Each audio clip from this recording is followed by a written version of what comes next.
Hello patriots, again welcome to the channel. Today being a very beautiful day for us as a country because I've realized that people are able to see what is going on. The price of everything have really gone up, and I have been wondering because Kenyans have been so quiet while these prices have been so abnormal, like the price of cooking oil, the price of ungangano and such. So you find that it has reached a point whereby unafika kwa super unashindwa like what to do because everything is so abnormal. Your budget is so high. So my biggest worry is why has Kenyans been so quiet for quite a long time? Is it that we have become used to this thing and we feel like we are not in control? So today I want us to think about it and try to do some research and get some facts so that as we try to push for this hashtag reduce food prices, we will be able to know what is it that the government is able to do. So let us talk about the price of milk.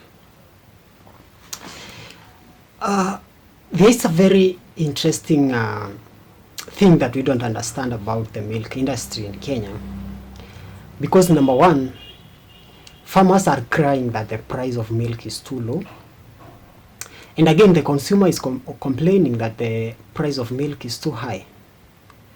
So why is it that there are farmers who are selling milk at shillings 30 in the village, yet you are buying the same milk in the town at around 120 shillings? Why the big margin? Because what they sell to you at around 60 bob is about a half, and this half is about after reducing some essential elements and selling them at even higher prices. According to the laws of economics, when the price of something is too high, it is expected that there will be a lot of supply to a point that the price will get to normal price. So the issue is, why is it that we have a very high price in the market of milk, yet the farmers are selling at a very low price, and our economy is not able to adjust to this?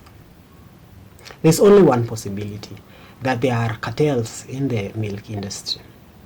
And who are these cartels? When the manufacturers comes together, or the processors, and decide to determine a price. So maybe the companies that are involved in milk production, they come together and decide this is where the price will be. We will be selling at this price. And because now they are maybe the major producers, you find that now the small producers will have no option but to follow. That's the only possibility that is outside there, because farmers are producing milk. There's a lot of milk in the country, yet the price of milk still remains to be so high. So what do you expect the government to do is to respond by eliminating the cartels in the milk industry, and ensuring that the farmer is able to get a little bit more of what they are making today, and the final consumer will be able to pay less and get something that maybe will enable us as the consumers to continue surviving. Let me touch a little bit about the cooking oil commodity, because this is another interesting product that has really gone up. Remember, we're talking about a product that is used by everyone each and every day in this country, and it's one of the product again which is not even it is not taxed by the government. It's a food product, and government does not add VAT on this kind of stuff. So why is the price really going too high? As I was doing my research, I realized that we don't even produce half of the amount of cooking oil that we use.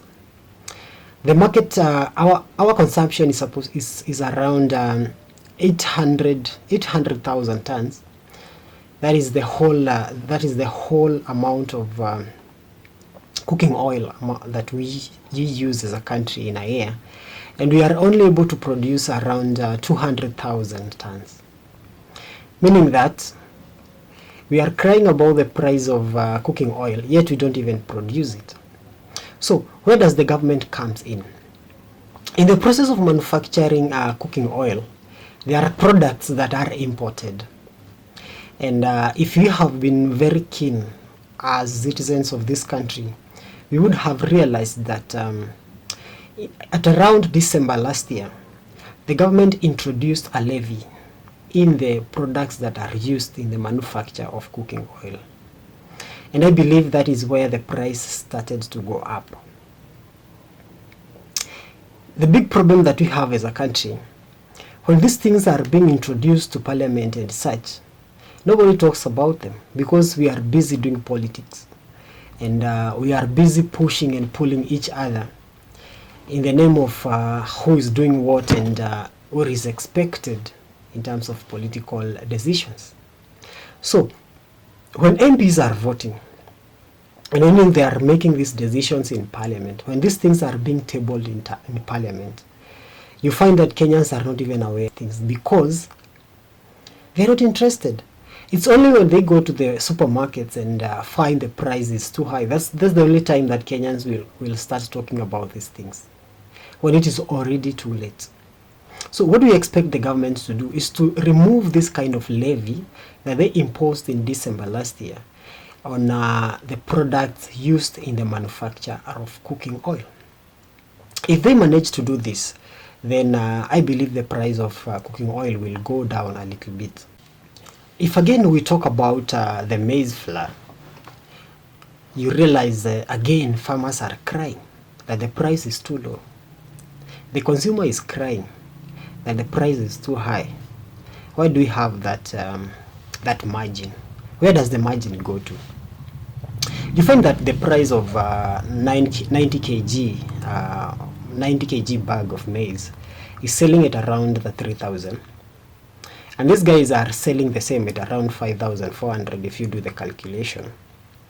And you find that there's a margin of around, it's almost double the price. It's almost double because they even buy at less prices at 2,600 and even much less than that. So where does the money go to? Again, the cartels. And not only the cartels, because I may not blame the cartels so much about the price of maize flour, because I know there are so many producers and all of them are producing and making profits, different profit margins. But why is there such a huge difference between what the farmer is making and what the final consumer is paying? Because what does these guys do with the maize? When they buy a bag of 90 kg bag of maize, what do they do to qualify them to double the price? Because like what does this process involve? What do they add to the unga? Nothing. Just the maize wanasiaga, and then they sell to us at double price. So I believe most of these things are under the control of the manufacturers, and the government they can intervene into this, because as far as the government does not tax this stuff, the government has a responsibility to make sure that number one, we produce enough maize, that we don't have to import maize from outside, and number two, the government has the responsibility to make sure that the farmer is able to produce more maize in a small section of land, like per acre and such, because you find that the farmer really struggles to make this thing, and the outcome is always disappointing. We have always had farmers crying from the Rift Valley and other places that really produce a lot of maize.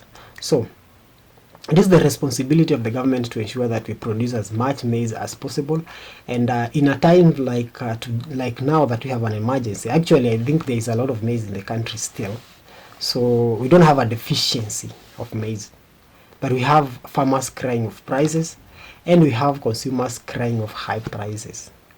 That's a big problem, and I believe those are some of the problems that the government is able to consider, because they should be able to identify where does this money go to. and what can we do as a country to ensure that the price of unga does not really go too high. I will continue doing research on this, and I will continue updating you guys on this, so that you may be able to know what is the direction to follow, because at the end of the day these prices has to come down, because the normal mwananchi has to afford these things. Subscribe to my channel, and let's continue having a conversation about many things that relate to these nations, and ensure that we get the best out of this government and the best out of ourselves, because it is us who puts these governments in place.